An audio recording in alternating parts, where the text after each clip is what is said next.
This video will be about the 2026 occult movie, The Bride, as in The Bride of Frankenstein. Notice the one-eye symbolism in the poster.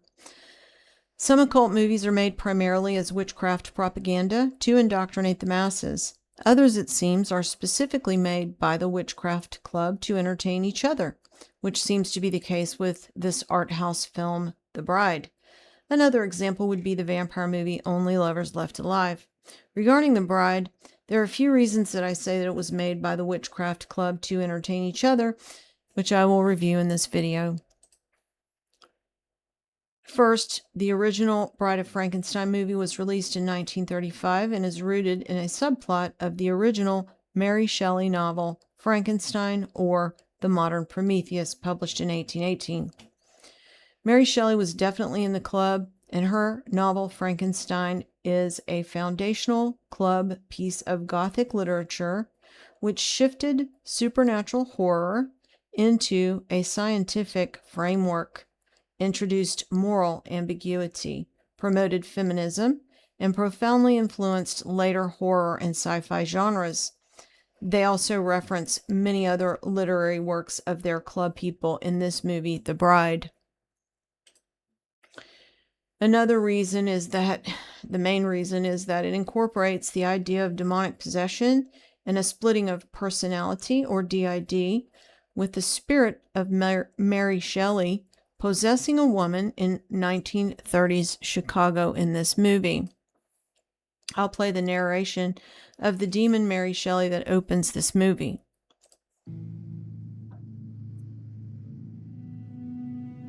Knock, knock. Who's there? It's me, Mary Shelley, author of Frankenstein. I know everyone loves it, but darlings, that wasn't the half of it. What I wanted to write, what I needed to say, I couldn't. I couldn't even think it. And I got a cancer of the brain and I couldn't write at all, so I died. Immediately I awoke to find myself here. Wherever the fuck here is. And here I've stayed for centuries, trying to find some way to get this tumor, this dream, this story out of my head. Darling, something is cracking. The words are beginning to come. Is it a ghost story? A horror story? Almost frightening of all.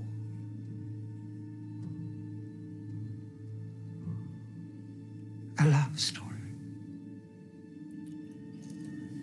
It begins with her. Ida. Yes, I'll call her Ida for now, till she finds her own name. She's trying to be good, trying to be quiet. She's in hell. Darlings, look, something's cracking inside her too. And in that crack, I suppose I could slip in. A possession. 2 minds instead of 1. Yes, I think that may be the only way to get this monstrous story told. So notice she said the character that she possesses is cracking, and she's going to slip in. That's because the character has gone through trauma. So she says she can slip inside that crack and possess her, and that 2 minds are better. This is DID, which these witches are very familiar with that practice. By the way, there is a painting of Mary Shelley at the Royal Academy, and she's referred to by the club as a daughter of love and light. Another reason is the movie The Bride was written and directed by Maggie Gyllenhaal, who is also in the club, descending from a noble family. And in this photo, she appears to be wearing a tie made of a braid of human hair. That's definitely a witchcraft accessory. Maggie Gyllenhaal was also cast in The Dark Knight alongside Christian Bale as Batman. I'll play a part of another video that I did about the Gyllenhaals when I made the video about Donnie Darko, showing that they are a noble family dating back to the 1600s.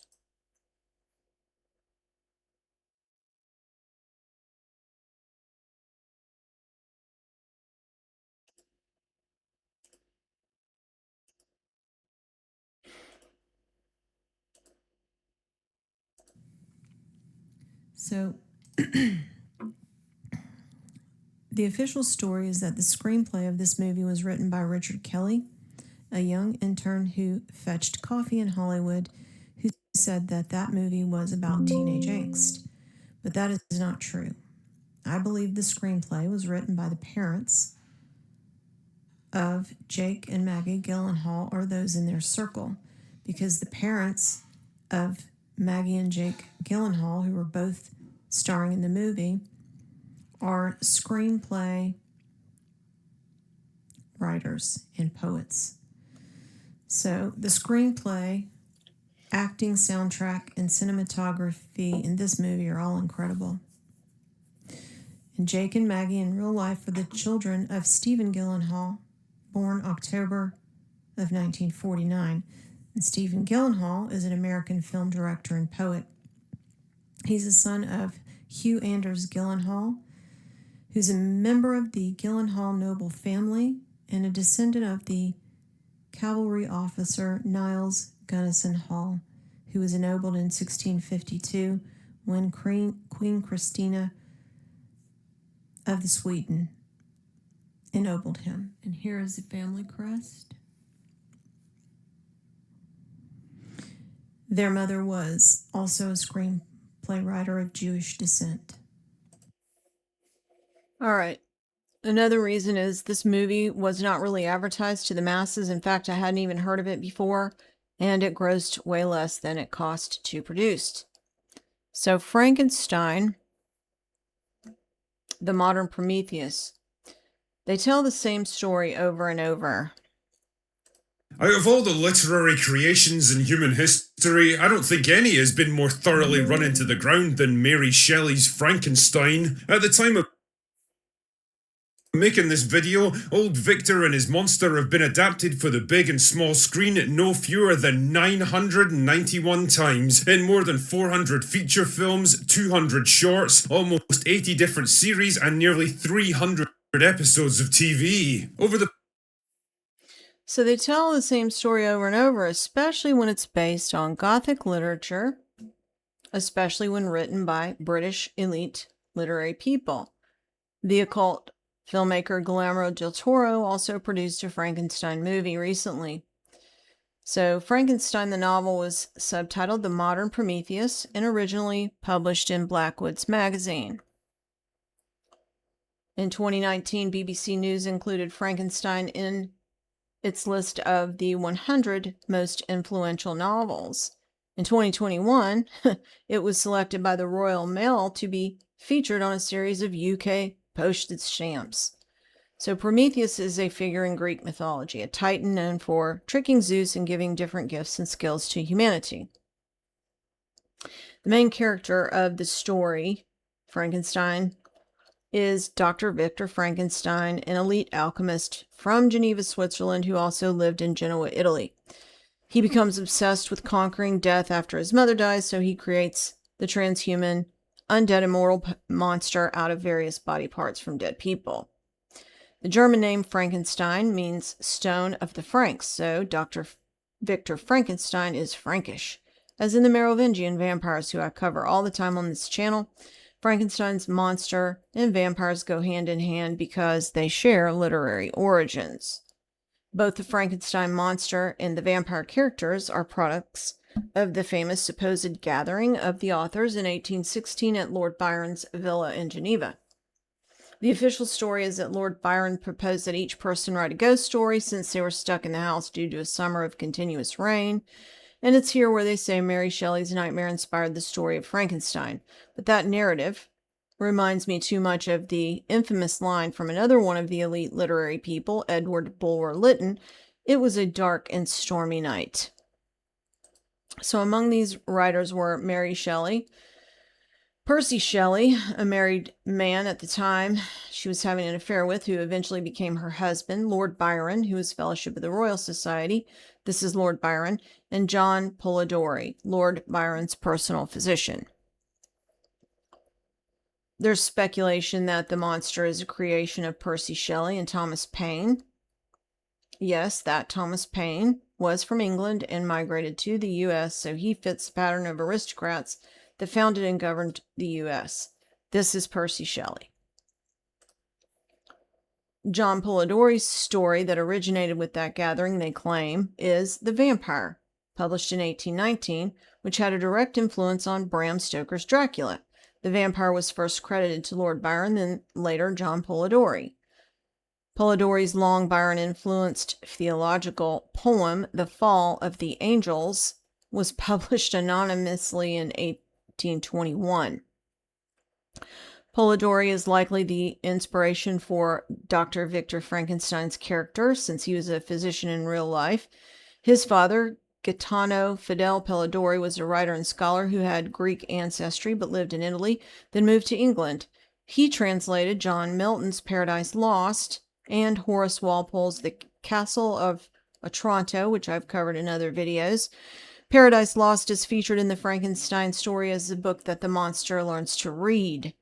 The influence of Paradise Lost and The Rime of the Ancient Mariner are both evident in the Frankenstein novel.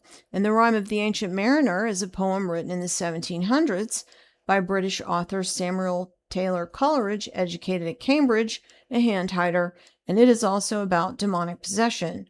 And it was inspired by a Welsh sea captain named Thomas James in real life and was a theme of the movie The Lighthouse. In the novel, Frankenstein's monster is compared to Adam, the first man. The monster also compares himself with the fallen angel. So in the movie, Guillermo del Toro's movie, speaking to Frankenstein, the monster says, "I ought to be thy Adam, but I am rather the fallen angel." And that angel would be Lucifer in Milton's Paradise Lost, which the monster has learned to read.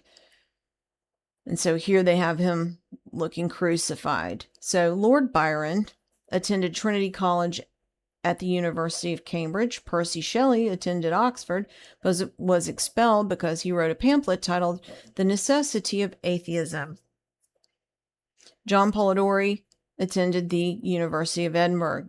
Mary Shelley was apparently homeschooled or tutored, but the manuscripts for the first edition of Frankenstein is now housed at the Bodleian Library in Oxford.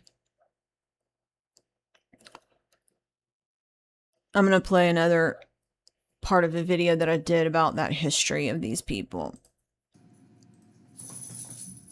And the third vampire was Mary Wollstonecraft Shelley. And Tilda Swinton won a Cannes Award for her role as the female vampire in the movie. That's in the Only Lovers Left Alive movie. And Mary Wollstonecraft Shelley in real life was from London. She was author of Gothic science fiction novel Frankenstein, which was also about alchemy, transhumanism. And in my opinion, Frankenstein the monster itself is an allegory for all of that, and also for what's called as modern science today, although I don't think that author intended it for that. And I'd also shown that she was highlighted in a list of AI-generated images of some of the other suspicious people that fit our pattern. It was a little bit more difficult at the time for me to figure out why they included her in that list of vampires in that movie, but I think it's been figured out, and that's because a video came up called Frankenstein is Obsessed with the Illuminati, which is a deep dive on the links between Mary Wollstonecraft Shelley's Frankenstein, the Bavarian Illuminati, Adam Weishaupt, the occult, alchemy, mysticism, and the Kabbalah, and I linked that video in the description. And one of the connections is that Weishaupt locked himself away in Ingolstadt, Bavaria, to study the occult and the esoteric, and in the novel, Frankenstein, the character of Victor Frankenstein did the same thing in the same place. And Ingolstadt is a location that's steeped in occultism and mystery. And Johann Faust was an alchemist and occultist who was eventually exiled from Ingolstadt. Faust was popularized by Christopher Marlowe, who was the second vampire in the movie, in his play about Dr. Faustus, who made a deal with the demon, which is the origination of the term deal with the devil being a Faustian bargain.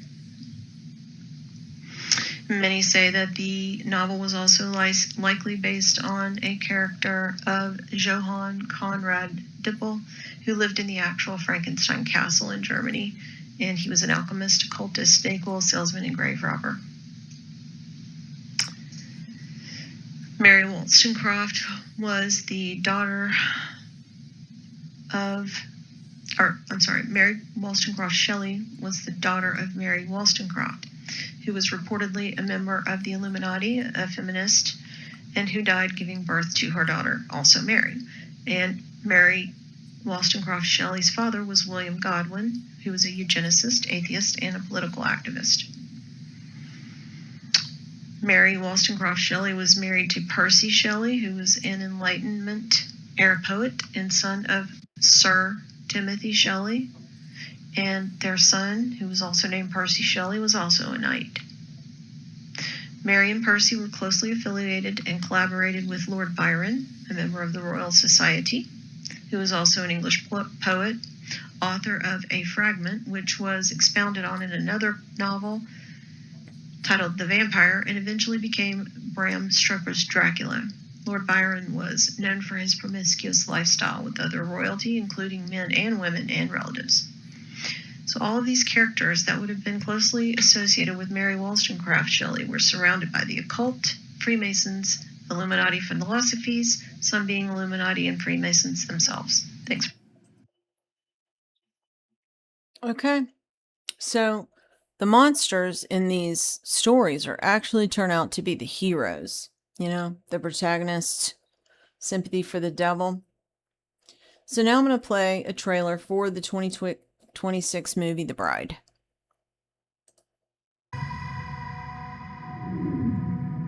Can anybody help me? Please. I didn't want this. I didn't want any of this. Please. Help. Help.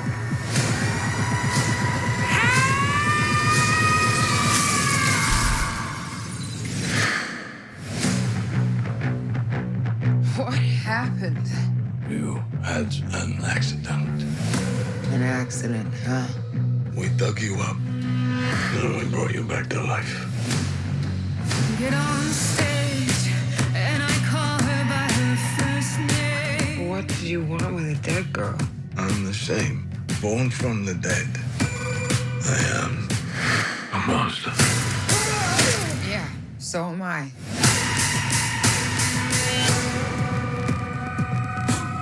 This world is a black hole.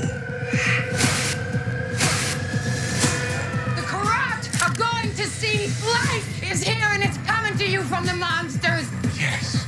Yes! Everybody dance! Everybody sing! Everybody move! Please don't hurt me, please. I'm sorry. What are you sorry for? Did you do something wrong? Something you thought you might get away with?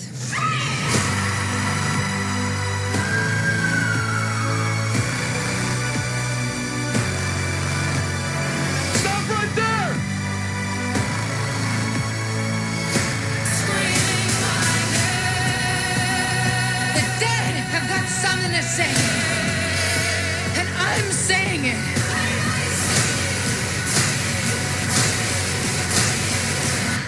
The Bride of Frankenstein. No, just the bride.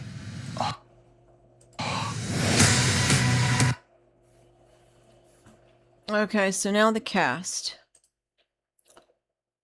Jessie Buckley plays a dual role in the movie. She is the demon of Mary Shelley, narrating the story, and also Ida, the woman that Mary Shelley possesses, the Bride of Frankenstein. Buckley is a British actress and Royal Academy graduate who began her career on the BBC talent show I'd Do Anything, which is just a showcasing of the people they're going to promote. She was also cast as the witch wife of Shakespeare in the other art house movie Hamnet, about the play Hamlet, who is actually Amleth, the Norse pagan king. Christian Bale is Frankenstein. He's also British and is cast in many of their occult movies. Jake Gyllenhaal.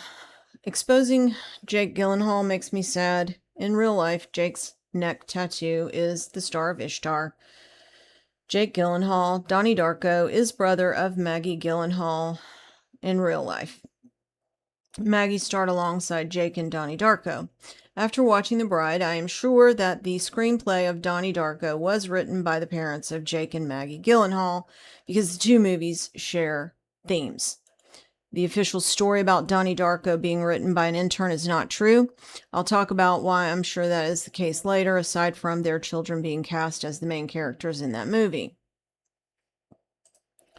Penelope Cruz, another occult actress, trained in ballet, like many of them are. She's the detective, the feminist detective in this movie, and she was also in the movie Vanilla Sky with Tom Cruise. Annette Bening is cast as the mad scientist who creates the bride by reanimating Ida's corpse as a bride for the Frankenstein monster. Annette Bening is a very prominent established actress over decades, so to have her cast in this role in this movie means the creators have a lot of clout in Hollywood. So demonic possession and split personality of Ida is a major plot theme of this movie. But another major plot theme of this movie is the film industry of the 1930s and the emergence of film from Broadway and vaudeville into the golden age of Hollywood, which we know is rooted in witchcraft. The Frankenstein monster is obsessed with movies of the time period and the character played by Jake Gyllenhaal, who is a Hollywood star in this movie. Another major theme of the movie, which is also rooted in witchcraft, is feminism, which is the political arm of witchcraft. The origins of feminism date to occult practices, with abortion as the foundation, because abortion has pagan origins as a religious rite. Late 1700s and early 1800s, academic club literary people such as Mary Wollstonecraft and her daughter Mary Shelley were writing about feminism. And the common thread among writers of this era is that they were also occultists. Mary Shelley has deep roots in early feminist philosophy. She prioritized her own sexual choices, famously eloping with a married man, Percy Shelley, at age 16, who she later married.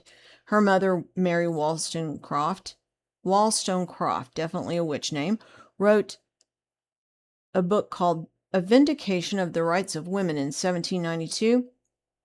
Mary Shelley's father was also a radical philosopher. Another example of feminist occult writer is Frank Baum. Of that era is Frank Baum, the theosophist author of Wizard of Oz, and his good witch character, Glinda, who arrives in an orb. Baum's mother-in-law, who was also a theosophist, feminist, occultist, hated Christianity, and the two were very close. So, speaking from the afterlife, as a demon, Mary Shelley says she has a story and wants to tell after Frankenstein, but could not because of her death. So to tell it, she possesses Ida, a woman living in 1936 Chicago, and Ida is a very crude, wild, free-spirited woman who was recruited as a young girl by the cops in Chicago to infiltrate the mob as a spy. And Ida also represents feminism, and in fact, rises to infamy with the culture in this movie, causing women to begin to revolt and copycat her in the movie. And when Ida gets possessed at a mob dinner, she gets pushed down the stairs and dies, and her corpse is dug up and reanimated as a mate for Frankenstein by the mad scientist played by Annette Bening.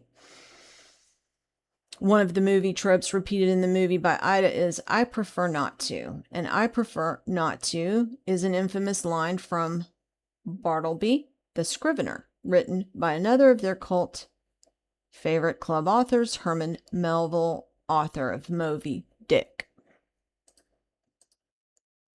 The inclusion of feminism as a major plot theme in this movie, written by Maggie Gyllenhaal, is more evidence that her parents likely wrote Donnie Darko, because there were definitely elements of feminism in Donnie Darko, with the daughter's character, Maggie Gyllenhaal, and the mother giving the father grief, specifically about having children, or, quote, squeezing one out, as opposed to having a career and earning money. And it started with a political conversation about voting, Democrat versus Republican, in that movie, Donnie Darko. Another feminist character in the Bride movie is the detective played by Penelope Cruz, who is billed as one of the first female detectives. And they characterize her with smoking.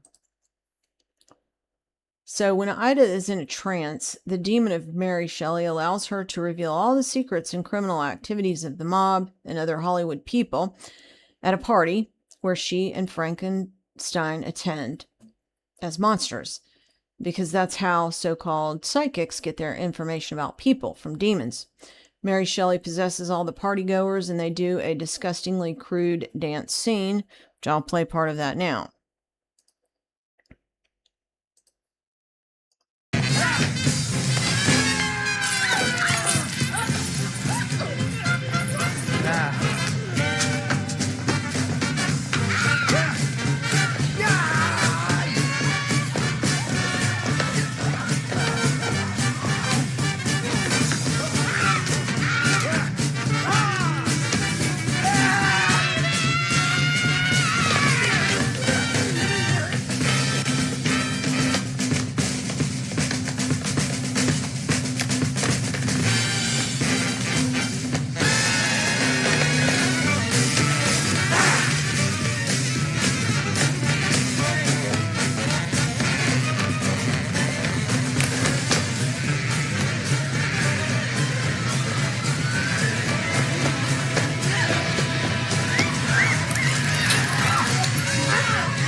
So, very crude.